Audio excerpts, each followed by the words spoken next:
I was sick physically. I'd had a form of polio as a child that had left me for a time paralyzed from the waist down.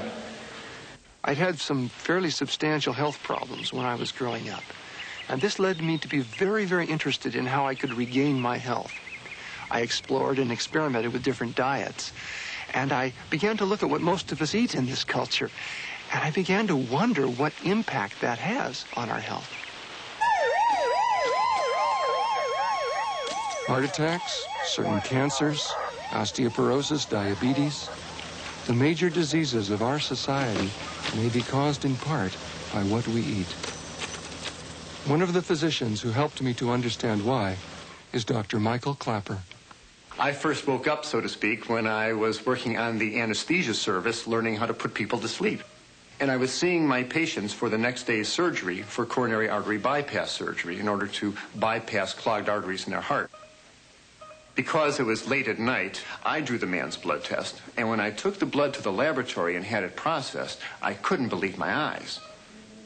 Now, normally, this liquid layer floating on top of the blood clot is quite transparent. It's a yellow, but quite clear. You can see right through it. The blood in this patient's tube, however, was anything but clear.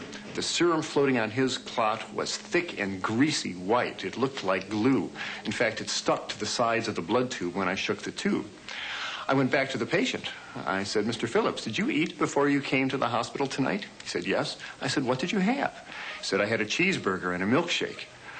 And when he said that, I realized that what I was looking at in his tube was all the fat in the beef burger, all the butter fat in the cheese, and the butter fat in the ice cream and in the milkshake. And all this fat had oozed out into his blood and actually turned his blood fatty. Well, 30, 40, 50 years of keeping your blood very fatty creates changes in the blood vessels that are very dangerous. Over the years, arteries can become clogged with fatty material. Then a blood clot can form, blocking the blood flow completely. If the artery leads to the heart, the lack of oxygen can cause heart muscle to die. That's a heart attack. If the clogged artery leads to the brain, the patient has a stroke. The next morning, we took Mr. Phillips to the operating room, and I put him to sleep, and the surgeon opened up his chest. And from these arteries, he began pulling out yellow, greasy deposits of fatty material called atherosclerosis. You know, if you were to die of a heart attack, and it's the most common cause of death in the country today, you might have an autopsy performed. It's a fairly common procedure. It used to be more common, but it's still done many, many times. What would happen is your body would be laid out on the autopsy table. And they would cut open your chest and dig around in there and find the coronary artery, the artery feeding the heart, that had gotten plugged up, depriving the heart of its flow of oxygen and blood, killing it, killing you. And they'd find that artery and they'd ream it out. They'd literally pull out a thick sausage-shaped piece of fatty, waxy material that killed you. And they send it very carefully down to the pathology lab. Next day, the results come back, and they always say the same thing. This has been done approximately 3 million times in medical research in the world. The results always say the same thing. They say, in effect, saturated fat and cholesterol. Now, never once have they come back and said broccoli and tofu.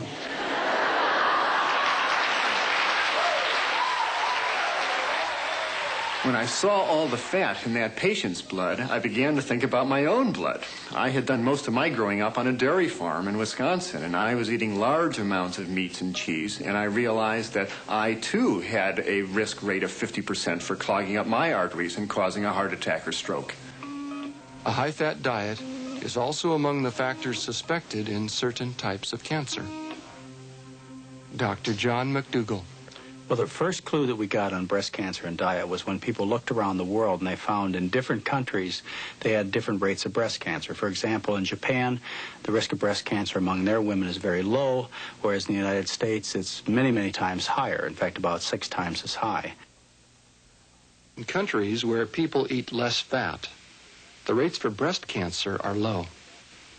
The more fat people eat, the higher the rate for breast cancer. That could be a coincidence, or it could be a clue. One of the most comprehensive studies in world medical history on diet and disease is being conducted in China under the direction of Dr. Colin Campbell of Cornell University. The study is, in fact, quite unique when compared to other studies in the past, in the sense that we measured so many different kinds of things. As I mentioned, we measured 367 items of information that are subsequently being published that were data that we're happy with.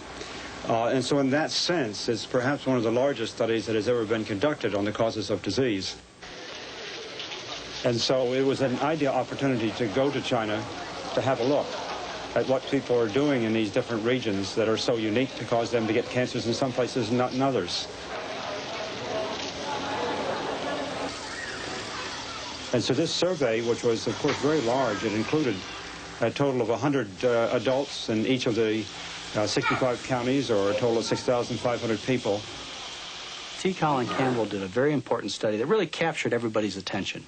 He studied the people in China and correlated their diet with their chance of getting various diseases, including breast cancer. And he found that when you ate a very low-fat diet, lots of rice and vegetables and very little oil and very little meat, that you had a very low incidence of breast cancer. For the individual cancers, in China, breast cancer is much lower, colon cancer is much lower. In our country, they comprise, along with lung cancer, the three chief cancers.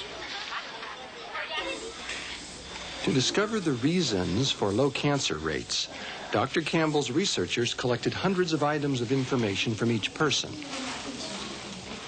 Heredity, medical history, diet and exercise. The evidence seems to point to one factor. Well, in China, the animal food consumption is about 10% of the total protein intake, compared in this country to 70% on average. We really consume an extraordinary amount of animal foods in this country compared to China. The current way in which most Americans eat has never been seen before in human history. Never before have we eaten so much fat and protein on any given day. People have bacon and eggs for breakfast and cheeseburgers for lunch and pizzas for dinner, and they're eating tremendous amounts of fat and protein.